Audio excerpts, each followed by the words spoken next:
Boa noite. Boa noite, amigos. Muito bem-vindos. Hoje nós vamos bater um papo sobre atendimento remoto em fisioterapia para pessoas com disfunções neurológicas. Como para esse bate-papo, nós temos 3 convidados que têm feito esses atendimentos agora nessa época da pandemia em 3 grandes centros de atendimento para disfunções neurológicas. Aqui em São Paulo, o CER Lapa, o CER 3, que fica na Lapa. No Rio de Janeiro, a Rede Sara, e em São Luís do Maranhão, a Rede Sara.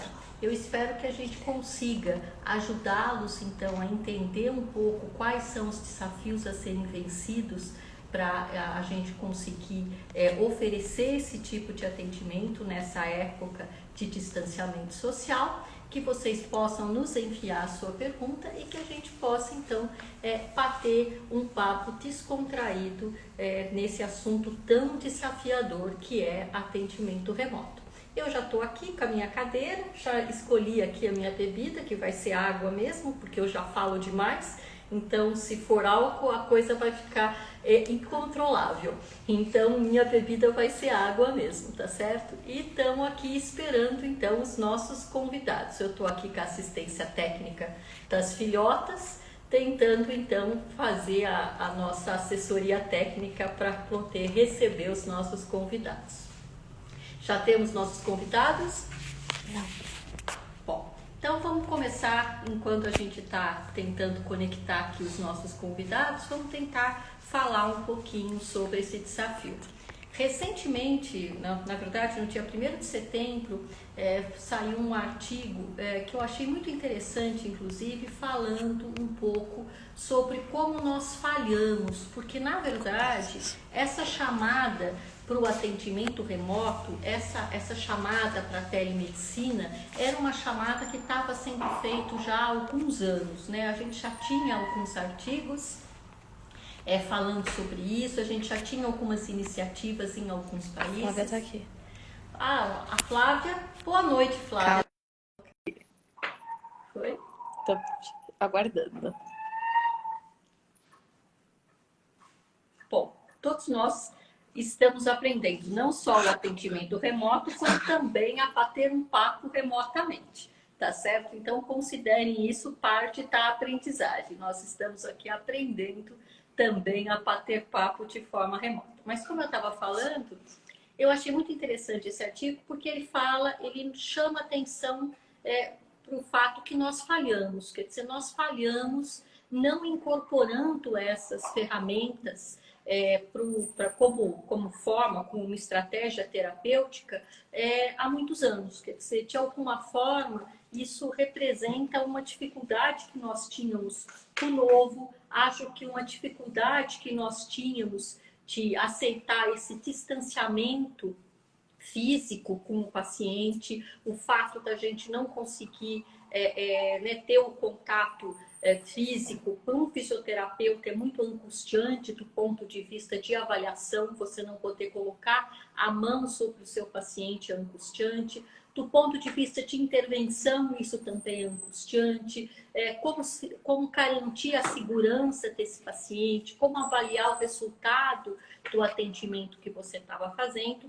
Então, de alguma forma, de fato, apesar das ferramentas já estarem disponíveis, eu concordo que nós falhamos à medida que nós não nos preparamos, nós não treinamos para que a gente conseguisse incorporar antes esse tipo de atendimento às nossas competências. A pandemia nos forçou a sair dessa posição de conforto. Então, a pandemia exigiu que nós saíssemos dessa posição de conforto e corrêssemos atrás do prejuízo. Então, depois de um primeiro momento, que foi aquele momento mais impactante, que todo mundo ficou mais paralisado, imediatamente se começou, então, a tentativa de se implementar esse tipo de atendimento nas rotinas para que a gente não deixasse os nossos pacientes sem nenhum tipo de cuidado. E nós estamos tentando enfrentar isso. Eu tenho conversado bastante em várias instâncias sobre o atendimento remoto e eu sempre tenho falado que para a gente falar desse assunto, acho que o primeiro requisito é sinceridade, né? Que a gente seja sincero no sentido de que está todo mundo aprendendo. Nós estamos aprendendo como avaliar as necessidades desse paciente, como selecionar as condutas, como melhorar a adesão dessa pessoa com esse atendimento e como também garantir, né, os resultados terapêuticos que a gente espera. Então, está todo mundo aprendendo, a gente está todo mundo comprometido em tentar fazer o melhor, mas para nós começarmos essa conversa, o primeiro passo é que nós sejamos sinceros, que estamos todos nós aprendendo a fazer isso. Muito David bem, quem está com chegou? você. Davi? David. Oi, boa noite. Boa noite, Davi. Seja muito bem-vindo. Tudo bem com você? Tudo bem, Maria Elisa? Prazer revê-la. O Você é uma prazer, referência. o prazer, Da fisioterapia. o prazer é todo meu, Davi. Eu estava aqui falando que para eles considerarem, né, para as pessoas que estão aqui nos acompanhando nesse bate-papo, considerarem já uma aprendizagem essa primeira parte, que é como a gente se conecta para um bate-papo à distância. Então, nós estamos aqui ainda batalhando para conseguir incluir o Guilherme e a Flávia nessa conversa. Seja muito bem-vindo. Eles têm que pedir. Então, se o Guilherme e a Flávia estiverem me ouvindo, e acredito que eles estejam, por favor, vocês têm que pedir para serem incluídos, para que eu consiga incluí-los, tá certo?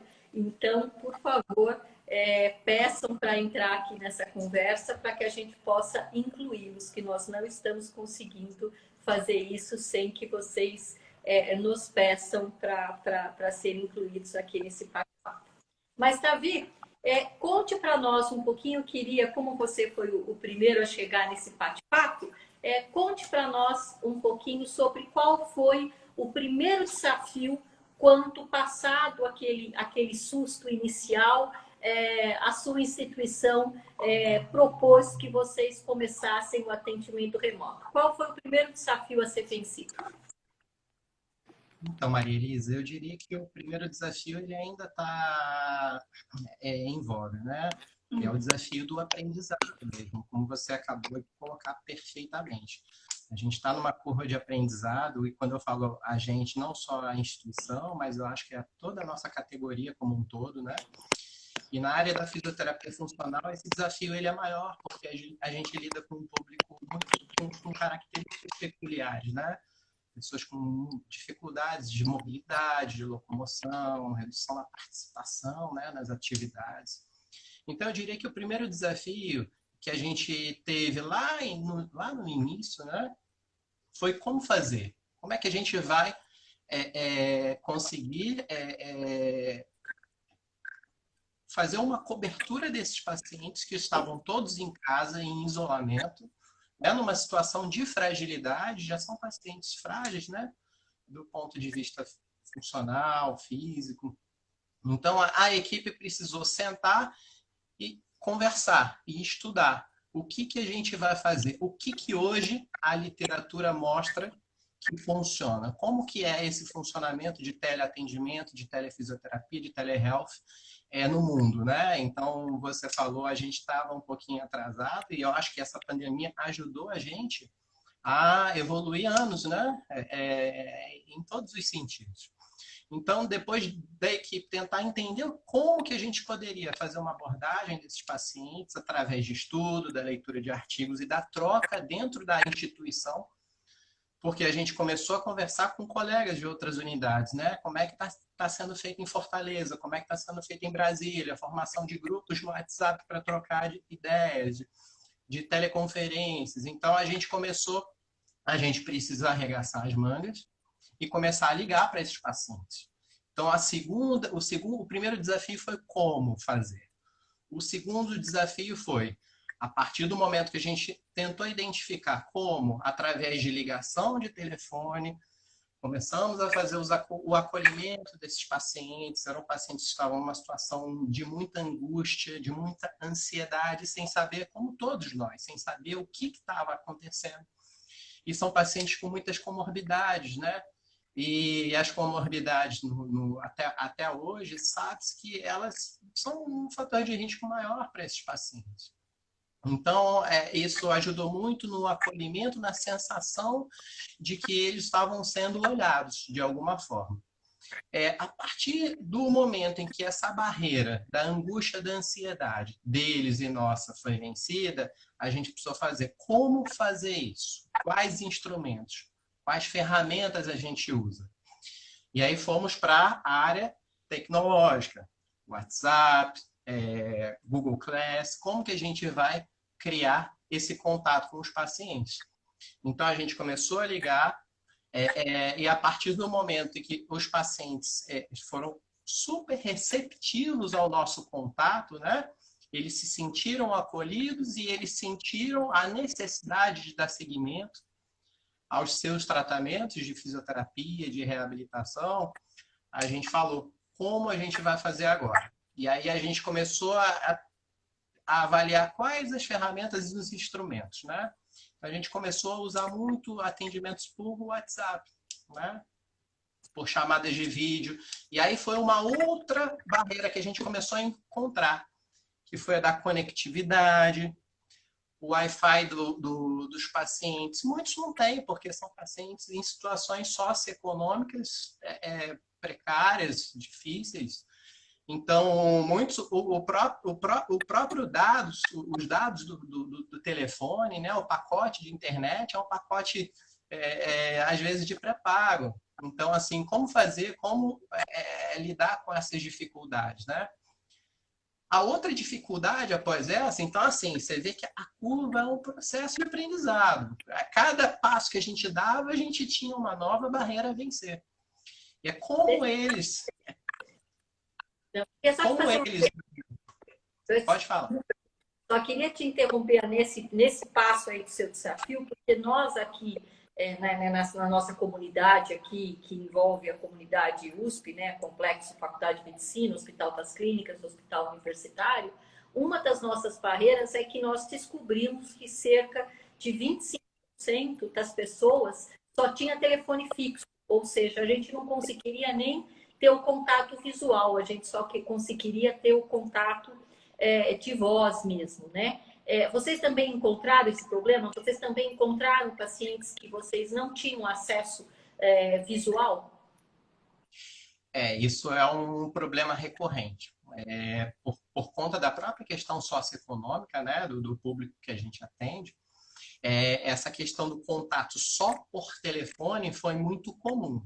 E ela serviu inicialmente de acolhimento, e num segundo momento serviu como base para que a gente tentasse otimizar a adesão do paciente ao tratamento em que ele já vinha em andamento conosco. E com isso a gente tentou, de alguma forma, acessar a própria capacidade de autogestão do paciente, né? Que foi uma coisa que foi muito trabalhada ao longo desse período, né? Só para ver deixa eu só ver se eu entendi, para ver se o pessoal que está acompanhando o nosso papo também entendeu. Ou seja, para aqueles pacientes que vocês não tinham condição de fazer o contato visual, para, por exemplo, fazer uma atualização das recomendações ou passar alguma intervenção, digamos, mais atualizada, vocês usaram o contato telefônico como forma de aumentar a adesão àquelas orientações que vocês já haviam passado nos atendimentos presenciais. É isso? Isso, perfeito. Porque o nosso método de trabalho, Maria Elisa, é muito baseado na orientação e na estimulação da adesão àquela orientação em domicílio, né? Então, dessa forma, a gente tentou otimizar essa adesão, esse processo de fazer com que o paciente, que já vinha sendo treinado para que ele fosse um participante ativo do processo de reabilitação, para que a gente tentasse otimizar ainda mais esse processo. de autogestão, de um ser ativo dentro daquele processo. E outra pergunta recorrente, Davi, então, vamos agora centrar nesses pacientes que vocês conseguiram, então, um contato visual. Vocês usaram alguma estratégia para avaliar a condição atual deles? Como é que vocês avaliaram, por exemplo, se esses pacientes teriam piorado por causa da interrupção do tratamento ou por causa do estresse emocional da pandemia? E como é que vocês selecionaram, então, as condutas que vocês passariam para essas pessoas realizarem em casa, com todas as preocupações que nós temos? Nesses pacientes neurológicos, eu acho que a primeira é a questão da segurança.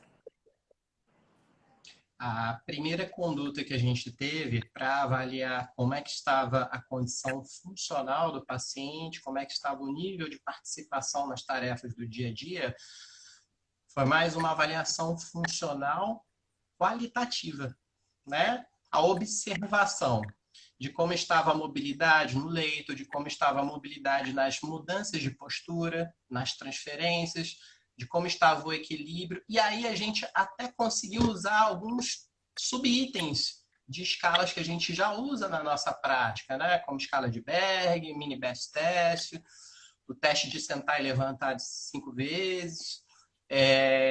Então, de uma forma qualitativa, mas pensando algumas coisas quantitativas que a gente não se preocupou inicialmente em quantificar, a gente teve uma avaliação global daquele paciente.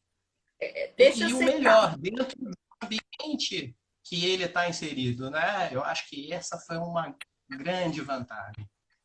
Deixa eu ser chata, Davi, porque eu estou vivendo isso na prática, então deixa eu ser chata. Então, como, por exemplo, pegar, você quer avaliar, então, a questão dele, de como esse paciente se levanta da cadeira. Um paciente que tenha já uma dificuldade, que tenha uma instabilidade postural, como que ele vai levantar da cadeira? Como que você fez? Você pediu para um familiar ficar perto?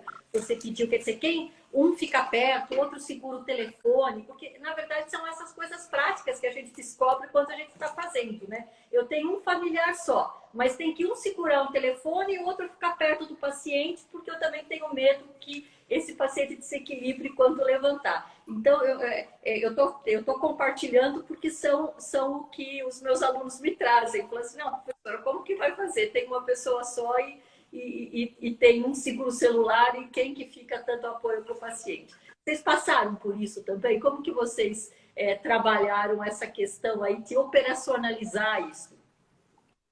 Essa foi uma das curvas de aprendizado que a gente ainda experimenta, né? Que foi a forma como eles manuseiam os instrumentos, as ferramentas, a tecnologia. A dificuldade de se posicionar um celular, a dificuldade de se inverter uma câmera do telefone, a dificuldade até de se atender uma videochamada. Então, a gente, transpondo essa barreira, a gente tentou trazer para dentro desse processo de reabilitação a participação ativa do familiar. E quando a gente tinha mais de um familiar, facilita, porque um familiar segura o telefone, enquanto o outro está ao lado fazendo aquela supervisão para evitar o risco de queda. Agora, só tinha um familiar.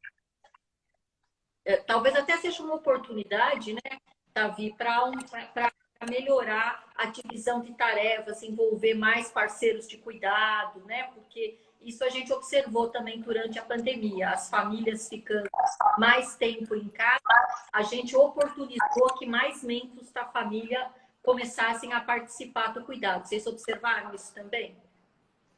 Observamos, esse foi o que eu considero particularmente como um dos ganhos do processo de reabilitação do tratamento fisioterapêutico neurofuncional, né? É trazer o familiar, a rede de suporte para dentro desse processo, para eles participarem de forma ativa, para eles entenderem melhor como que se dá esse processo de fisioterapia, a recuperação da função, uma retomada de uma atividade.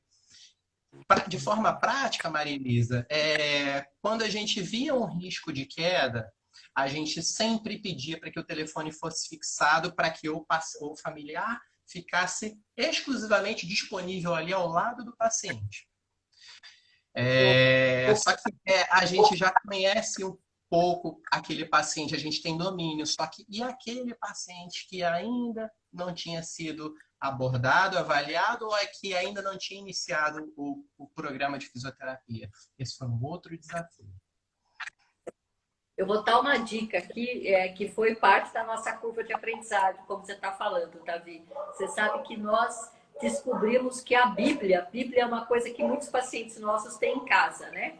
Então, que a Bíblia é um ótimo suporte para o telefone celular, porque como ele é um livro pesado, com muitas páginas, você abre, coloca o celular inclinado e fecha, e ele consegue parar o celular. Então, estou compartilhando essa nossa curva de aprendizagem aí, que muitas vezes uma Bíblia ajuda muito a você conseguir posicionar o celular para que o familiar fique livre para assistir, para ajudar no movimento. Então, fica aí a dica. E essa é uma das maiores dificuldades, é uma dica bem legal. Muito bem, Davi.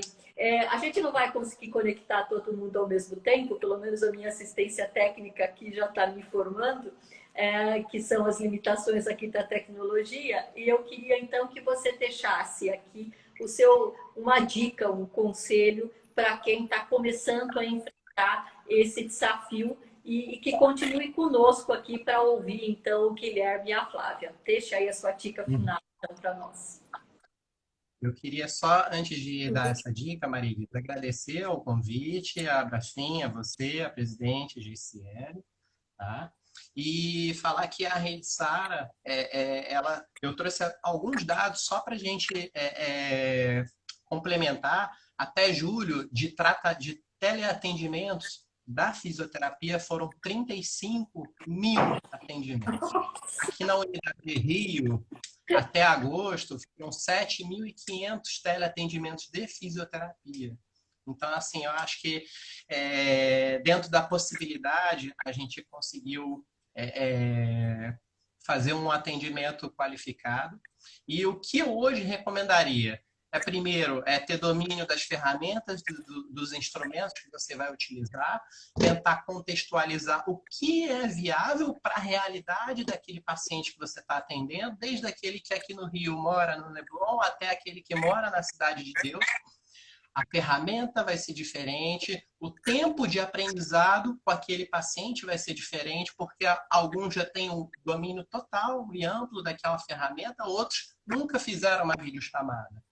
É você tentar entender teu feeling do que você vai usar, de como você vai usar, de que forma você vai abordar com o paciente, tá? E eu acho que é ter segurança de que a gente está hoje tentando fazer o que é melhor. Precisamos evoluir, precisamos aprimorar essa ferramenta e cabe aos nossos conselhos depois discutirem de que forma isso vai ser colocado em prática. E entender que o que a gente pode oferecer para o paciente hoje está aquém do que poderia a nível pessoal, no inpatient. Mas que para eles, a satisfação deles hoje é muito grande. Por quê? Porque a gente está tendo uma relevância na vida deles. E acho que só para fechar aqui a nossa interação, né, Davi? Eu tenho falado isso em todas as instâncias, né?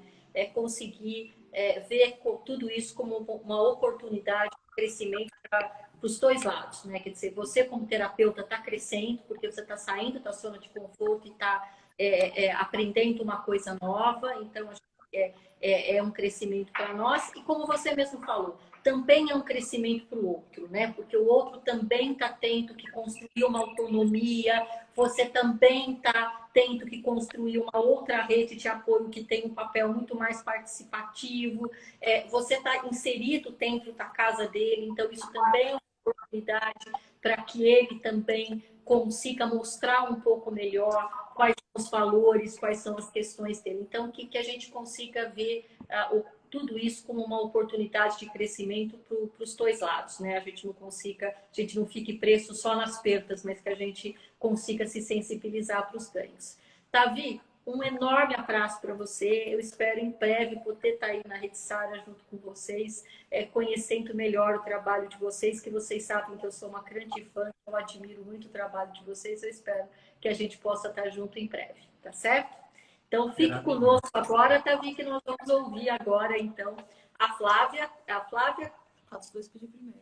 Então, Flávia, vamos conversar um pouquinho, vamos começar com as damas, Guilherme. Me perdoe, então, o Guilherme, mas vamos deixar as damas primeiro e depois a gente finaliza agora com o Guilherme. Pede para ela pedir agora. Flávia, por favor, peça para entrar no nosso papo agora. O que seria eu, né? Que seria de mim sem as universitárias, né? Podem morrer de inveja, porque eu tenho universitárias aqui para me ajudar. Bom, gente, continuando, então, foi a intenção, né, da gente ter o departamento de adulto e idosos aqui, tá, para fim, né, que eu tenho o grande prazer de coordenar, era isso, era trazer pessoas que estão tendo uma larga experiência com atendimento remoto para que eles pudessem compartilhar. Vocês viram o Tavi falando, é fantástico, né? Que a Rede Sara tenha conseguido construir em tão pouco tempo uma experiência tão grande no atendimento dessas pessoas, e a gente só quer abrir um espaço para que a gente possa compartilhar essas experiências e possamos aprender todos juntos. Então, quando a gente idealizou esse papo, era isso, era que a gente tivesse a oportunidade de conversar com pessoas que estão fazendo isso em larga escala.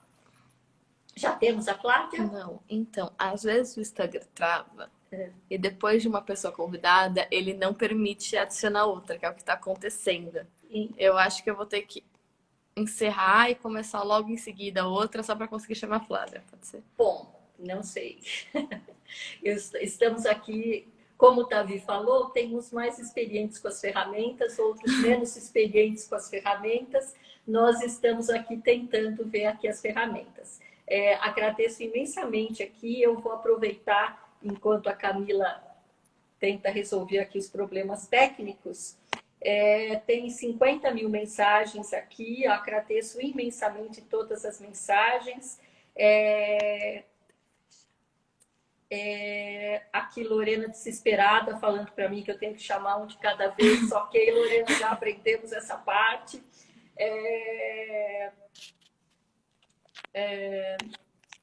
O Marcos, oi Marcos, que bom encontrar você por aqui, falando do envolvimento das famílias, que foi um grande ganho. A gente também tem vivido isso, Marcos, e acho que a gente tem que continuar investindo nisso, né, em aumentar essas redes de apoio familiar, envolvendo mais familiares no cuidado. Muitas vezes todo o cuidado fica centrado só no esposo, só na esposa, então concordo plenamente com você, isso tem sido um ganho excelente. Muito obrigado por todos os elogios, muitos parabéns para o Tavi, eu sou fã do Tavi também, de longa data, sempre muito bom interagir com o Tavi.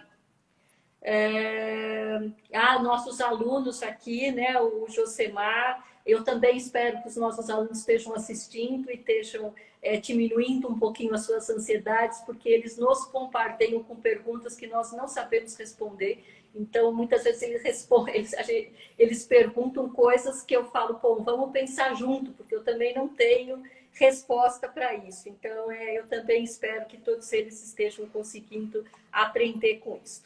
Tá certo? Guilherme, olá, estamos aqui, nós vamos conversar de um jeito ou de outro. Fique tranquilo que a gente vai conseguir.